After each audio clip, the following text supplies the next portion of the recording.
Beritakanlah firman, siap sedialah baik atau tidak baik waktunya. Shalom, puji Tuhan, berkat Tuhan, kemurahan Tuhan boleh menghantar kita ada lagi dalam perenungan firman Allah di hari ini.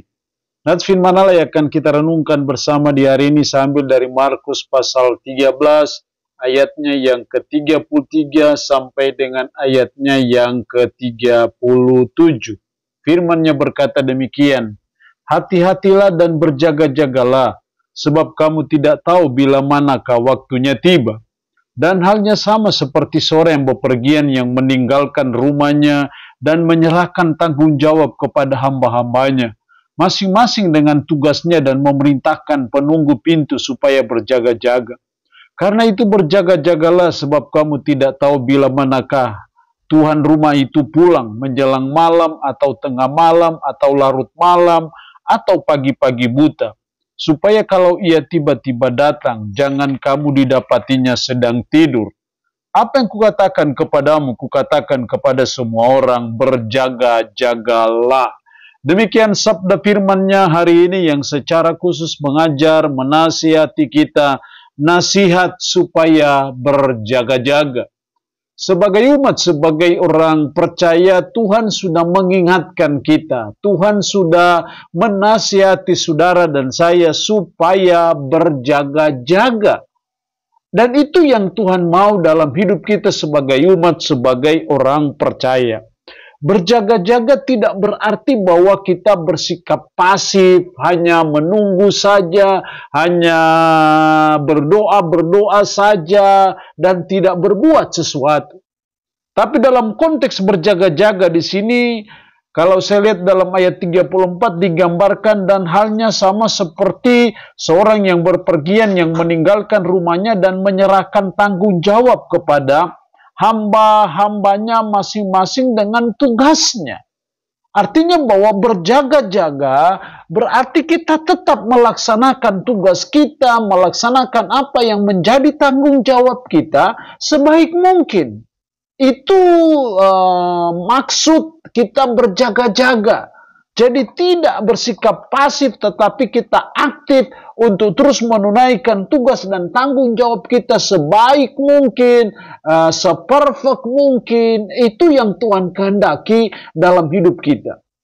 Kenapa kita harus berjaga-jaga? Kenapa kita dinasihati Tuhan supaya kita berjaga-jaga? Setidaknya ada beberapa alasan penting yang saya jumpai dalam nats ini. Ayat 33, hati-hatilah dan berjaga-jagalah. Kalau kita perhatikan hati-hatilah dan berjaga-jagalah diulang sampai 3 kali dalam ayat ini. Nah, ayat 35, karena itu berjaga-jagalah. Diulang lagi dalam ayatnya yang terakhir, berjaga-jagalah. Artinya bahwa kenapa kita harus berjaga-jaga? Karena itu adalah perintah Tuhan. Jadi Tuhan yang memerintahkan kita berjaga-jagalah. Ini berjaga-jaga ini bukan maunya para pelayan Tuhan, bukan maunya para pendeta, ini maunya Tuhan yang saudara dan saya nanti-nantikan tunggu-tunggu. Kita berjaga-jaga ini kan menunggu kedatangannya yang kedua kali, atau pada waktu dia menjemput kita sebagai umat, atau pada waktu orang menyebutnya sebagai hari kiamat atau zaman akhir. Kita belajar untuk berjaga-jaga karena itu adalah perintah Tuhan bagi saudara dan saya sebagai umat. Jadi mau tidak mau sebagai umat kita belajar untuk terus berjaga-jaga dalam menjalani hidup ini dengan cara kita terus menunaikan tugas dan tanggung jawab kita dengan baik. Yang kedua, alasan kenapa kita harus berjaga-jaga, ayat 33, hati-hatilah dan berjaga-jagalah, sebab kamu tidak tahu bila manakah waktunya tiba. Diulang lagi dalam ayat 35, karena itu berjaga-jagalah sebab kamu tidak tahu bila manakah tuan rumah itu pulang. Jadi kenapa kita harus berjaga-jaga? Karena kita tidak tahu waktunya tiba. Waktunya kapan? Kedatangan Kristus yang kedua itu kapan? Akhir zaman itu terjadinya kapan? Kita semua tidak tahu. Dalam ayat yang lain disebut sebagai pencuri datang secara tiba-tiba. Jadi kenapa kita harus berjaga-jaga?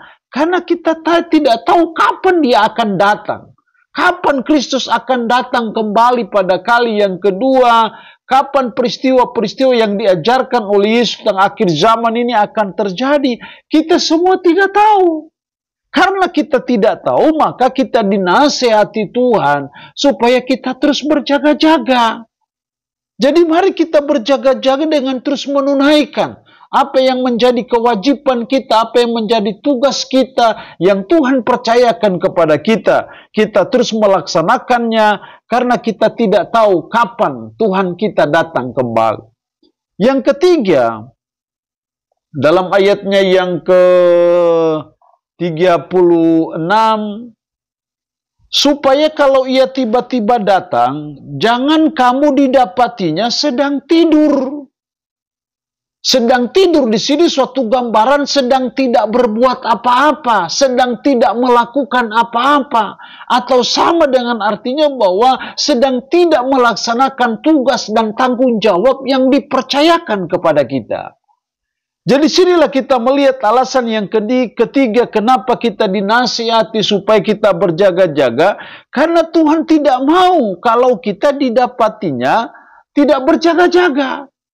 Tuhan tidak mau kalau pada waktu dia datang kita dalam keadaan sedang didapati sedang tidur. Tuhan tidak mau seperti itu, karena itulah dia menasihati kita sebagai umat, sebagai orang percaya, supaya kita berjaga-jaga.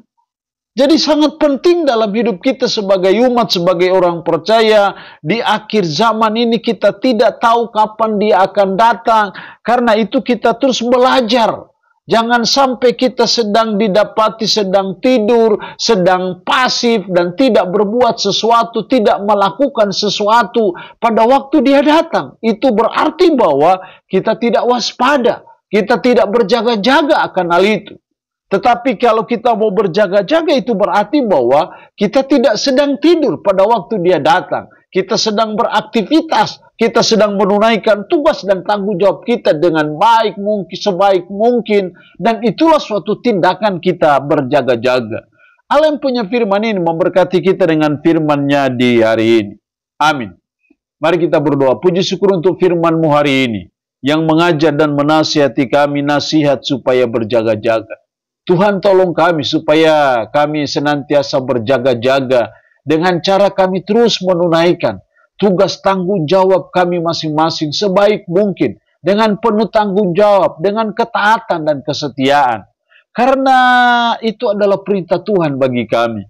Karena kami tidak tahu waktunya akan tiba. Karena Tuhan tidak mau kalau kami didapati sedang tidur atau sedang tidak berjaga-jaga.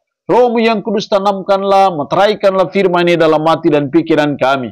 Dan sanggupkan kami untuk kami bisa melaksanakan firman ini dalam hidup kami sehari-hari. Berkat Tuhan bagi umat-Mu yang mendengarkan renungan harian di hari ini. Yang sakit, hamba berdoa dalam nama Yesus.